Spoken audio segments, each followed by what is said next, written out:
phone on The Static this evening. It is fantastic to hear the voice of Alex G. How's things? Things are good. How's things with you? Things are real good, and my life's always slightly better when there's a new Alex G record as well. You know, it's into what, the 9th album or something? So are you still having fun doing this? Yeah, I mean, it's fun, and I don't have anything better to do with my time, I guess. That must be hard, though, when you're getting more and more attention, or I guess picking up fans along the way. Does a level of stress enter into making a record anymore, or can you still be in the same mindset, Alex, that you were when you were just doing stuff for yourself or putting them up on Bandcamp in the early days? There is a little more pressure, but it's not a big leap from record to record, like with the increase in pressure. You know, maybe it's slight every time, but I always feel pressure, but it's not increasing that much. You also seem to find ways to make it look fun from the outside as well, because a lot of the Alex G albums have so many recording tricks about them. House of Sugar itself does plenty of ducking and weaving, Alex. Is that kind of an important component for you when you're putting a record together? Yeah, I guess I can consider even the recording software an instrument. Since I'm recording everything myself, you know, I can afford to spend the time with it and manipulate the recordings till I get bored of them, you know, so it lends itself to a lot of fun stuff like that. Yeah, you always seem to pull a few tricks out of your sleeve, and on this record, Near is this multi-tracked vocals weirdness song, and Project 2 right after it is this instrumental sort of R&B jam. So do you find yourself going down a rabbit hole of having a straight song and then actually messing around with it to make it sound a bit more esoteric in your mind?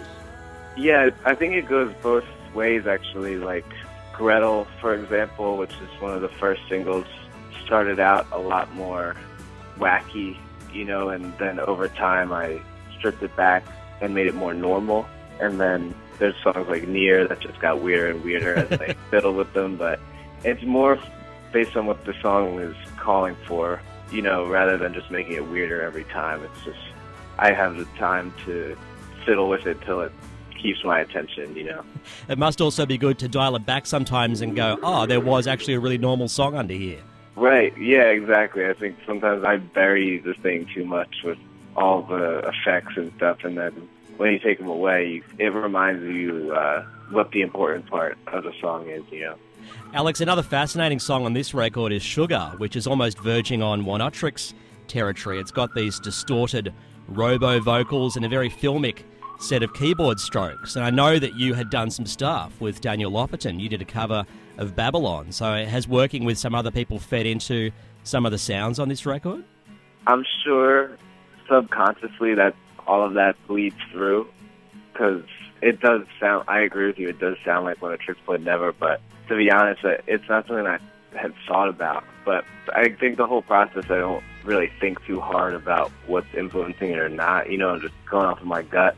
But I'm sure you're right, where like all of these things are influencing it subconsciously. Yeah, I think it is that conscious thing again. If you sat down one day and said, I'm going to write a song like One-Otrix, then you'd probably fail. Exactly. And it seems that a lot of these tricks, Alex, are also your way of making sure fans don't take the Sandy Alex G project too seriously or literally, right? Because you have a lot of obsessive followers. So I think it feels like some of these songs, it's good to throw them off the scent somewhat.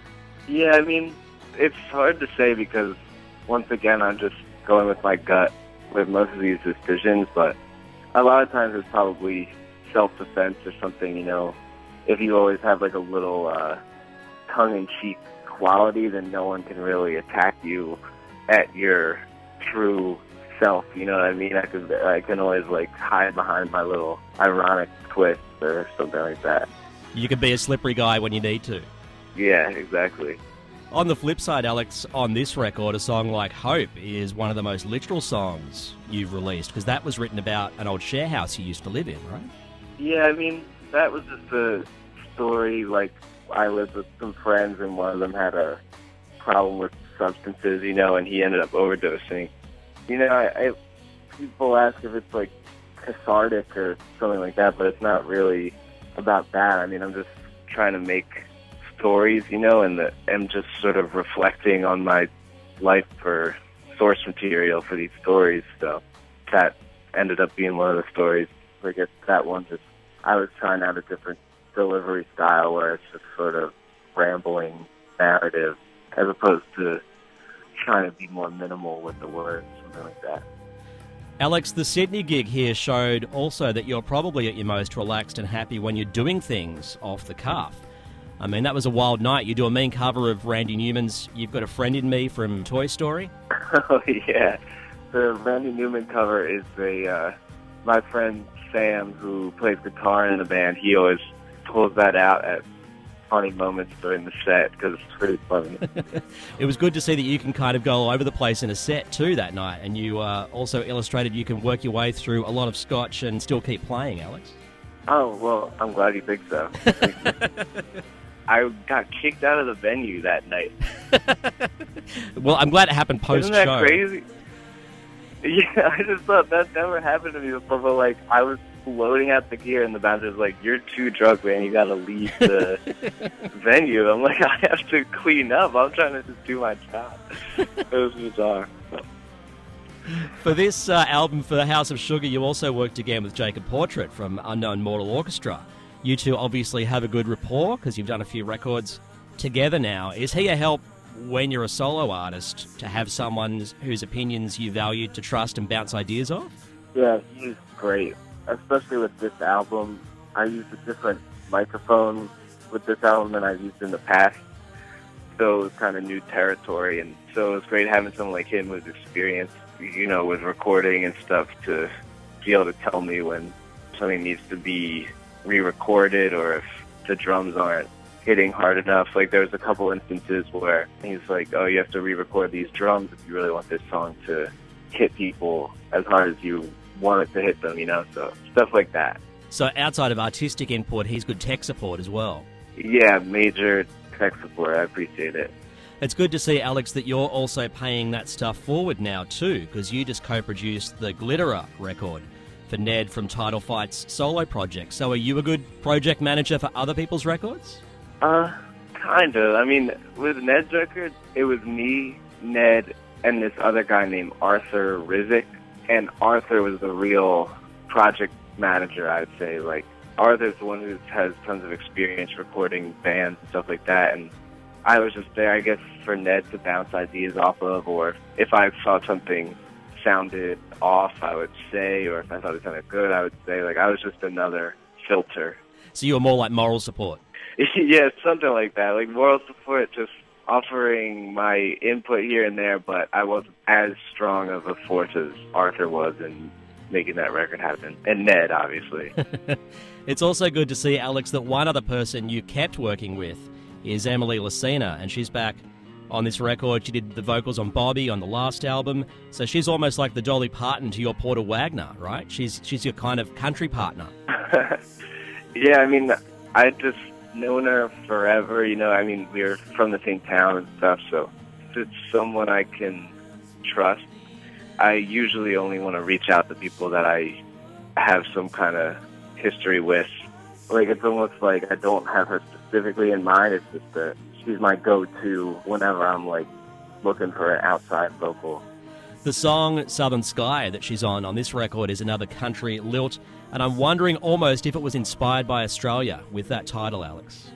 You know, I don't know where that title came from. I had this book I kept where I was writing down pieces of dialogue from my dreams and stuff for about a year, and I was flipping through it when I was making this record, and one of the quotes was, "It's okay, we don't cry, we love the southern sky," and then I just wrote a song around that.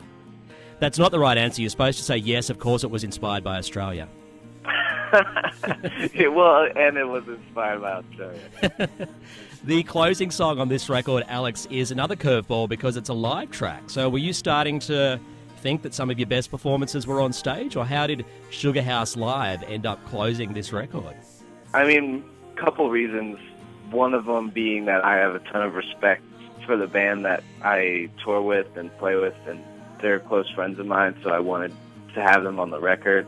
But I think the other thing I had in mind was just the fact that it was a new experiment, you know, putting this live song in the context of the studio album. I thought might be an interesting way to make it kind of like meta or something like that, you know.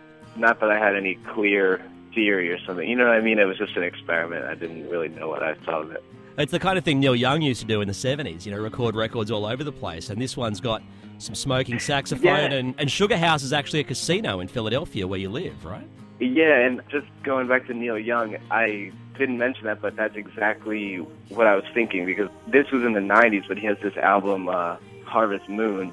It's a studio record, but he'll have live songs in there. One or two of those songs are live, and listening to that record is such a trip for me, and I wanted to capture that feeling.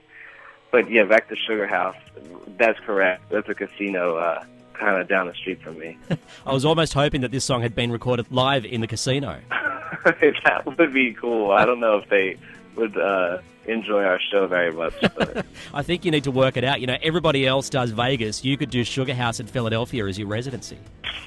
Yeah, we need to learn a whole lot of covers, I think. We might have a listen to that song now on the radio, and there's plenty of casinos in Sydney if you ever want to come back and step it up next time you tour here, Alex. Oh, that would be a blast, yeah. We'll look into it. It's so great to have the record out, and it's always great to have a talk to you. We'll have plenty of scotch again next time you're in Sydney, I guess. All right, that sounds great. Here it comes. This is the closing song on House of Sugar, Sugar House from Alex G on Static. Thanks. Thanks, man. That was a fun interview.